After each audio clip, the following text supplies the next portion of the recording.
Hey, what's up you guys, it's me Luke and welcome back to another video, or if you're new here, welcome to my channel. If you're new here, I post commentary and critique and reaction videos on basically anything on the internet that interests me, ranging from pop culture to internet culture and anything in between. So if any of that interests you, then be sure to go ahead and subscribe and turn on the post notifications bell so that you never miss another upload from me. Alrighty guys, so today's video is a follow-up to my last video where I spoke about the David Dobrik situation. So if you've not watched that video, I highly recommend you watch it. I basically cover the whole insider article that recently came out about Dirty Dom and the accusations against him and David Dobrik based on a previous vlog that they made where there was SA committed against two girls.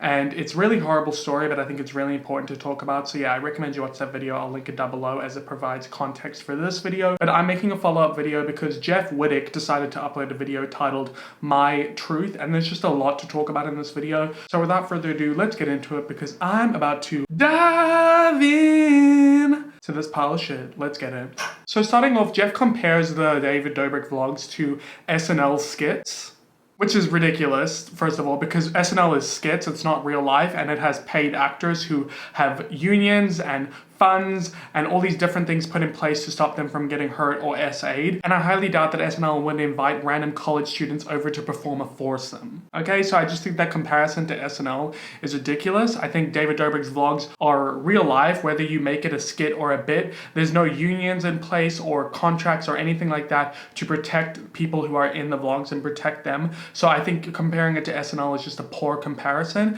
And I think that it just is a way to deflect blame and just make it be like, oh, it's just skits, it's just fun, it's just a bit, it's just a joke, when it's like, no, this is real life. These are real things that happen to real people. Now, Jeff also places all of the blame on Dom, even though David is the one who set up this foursome/fivesome for his vlogs. I mean, yes, Dom is the one who put the ad out on Instagram for it, but David's the one facilitating it. David's the one who Dom thanks at the end. David has responsibility in this whole situation, and it seems like Jeff is just trying to place all the blame on Dom, although Dom did do horrible things and he's the one to fully be held at blame at this point. Everybody there in that apartment is responsible for their part that they played in this whole scenario, because they saw that this underage girl was drinking and they saw her go into Dom's room and they facilitated this environment for the assault to occur. So I don't think we should shift the blame away from David and everybody else. Now, Trisha Paytas in the latest episode of Frenemies, which we will be touching on this episode later on, alleges that David was even asking Natalie and Corinna how much it would take for them to sleep with Jason, which is just disgusting. I don't understand why David uses sex as a bargaining chip for entertainment in his vlogs.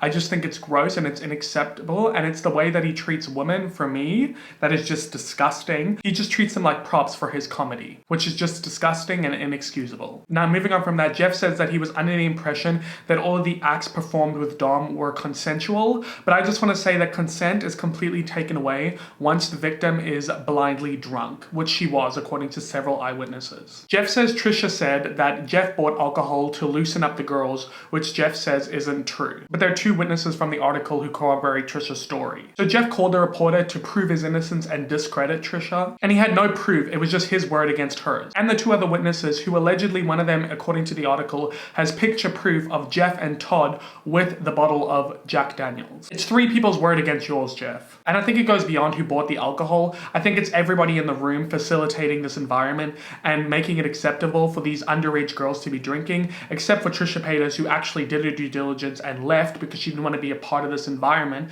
so she left. But everybody else was okay with these underage girls drinking. They knew that they were underage college students. Jeff even says at one point, oh yeah, this 20-something-year-old girl, so they knew that they were underage, allegedly. And Jeff claims that he didn't say certain things, like there's a clip of him saying Todd likes whiskey that the reporter recorded, but then Jeff says he didn't mention that at all, even though there's literally proof of it, so he's lying once again. And according to Jeff, the girls were fully clothed in Dom's room, even though that's not what the two girls said at all. They said that they had S with Dom against one of their wills because she was drunk. They said that they were having intercourse with him in the room. So Jeff saying that they were fully clothed in the room with Dom, it just doesn't make sense. He then brings up his experience in prison to basically distract and deflect and say that he doesn't condone SA. But that goes without saying. I mean, we would hope that you don't condone it. But your behavior by partaking in the videos says otherwise. So then Jeff says the next day after the incident, David went back to Dom's apartment to film him all sweaty. They basically sprayed him down for the bit and made it look like he had just finished having intercourse. intercourse. And while Jeff and David may not have known that the girls were essayed by Dom,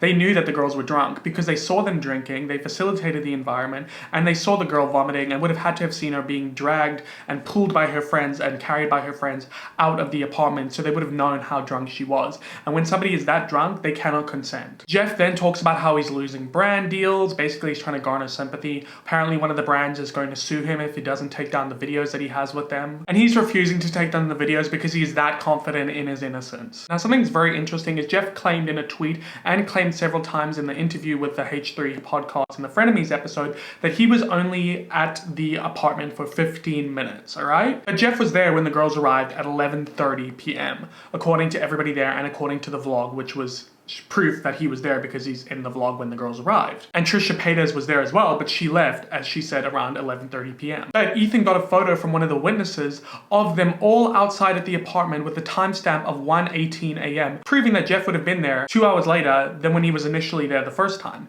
And when asked about this in the H3 podcast in the Frenemies episode, Jeff says, "Oh, I probably left and then came back."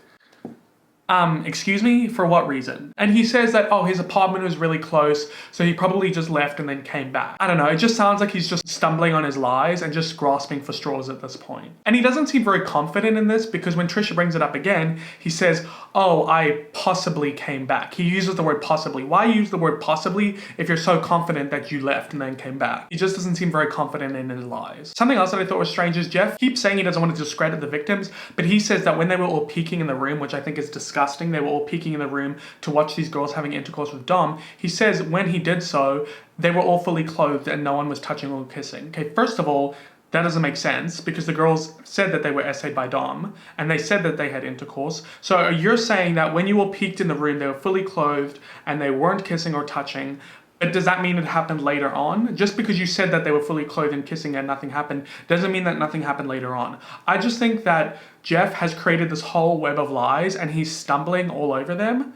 And I just think he needs to get his story straight because I think it's ridiculous what's coming out of his mouth. And I think that him making this video just made this whole David Dobrik situation worse. I think people in this scenario need to know when they should or shouldn't talk. And he just constantly tries to discredit the reporter, basically saying that the reporter didn't get her facts straight. She didn't do good research. She's trying to bring down innocent people. And why have a paywall? He's constantly stuck on this paywall thing, but that's probably not even up to the reporter. It's up to Insider having the paywall. And at the end of the day, it's a business. They're a journalism company. They need to make money. So let's not discredit the journalist just because she's making money. It's her job. She has to make money. Something I failed to mention is that David Dobrik is losing sponsors because of everything going on. So it seems like finally he's actually being held accountable for his actions. So I do think that is a good thing. It's unfortunate for him, but maybe if he had just made a good apology and really addressed the situation properly and held himself accountable, then we wouldn't be in this predicament. But what do you guys think about this whole situation? I just think it's ridiculous. I wonder if more vlog members are going to come out and speak about this. I'll be interested to see what happens further on. But if you enjoyed this video, give it a thumbs up. And if you would like to, please make sure you comment down below your thoughts on the situation. I'm really curious. I would love to know, and I'll keep you updated if there are further updates on the situation. And if you've not already, please make sure that you subscribe and turn on the post notifications bell so that you never miss another upload from me. If you're not already, all my social media is linked down below if you'd like to go ahead and follow me, as well as a link to my second channel, my merch, my podcast, and my Cameo. Alrighty guys, that's it for me in this video. I hope you enjoyed it. I hope to see you in my next one.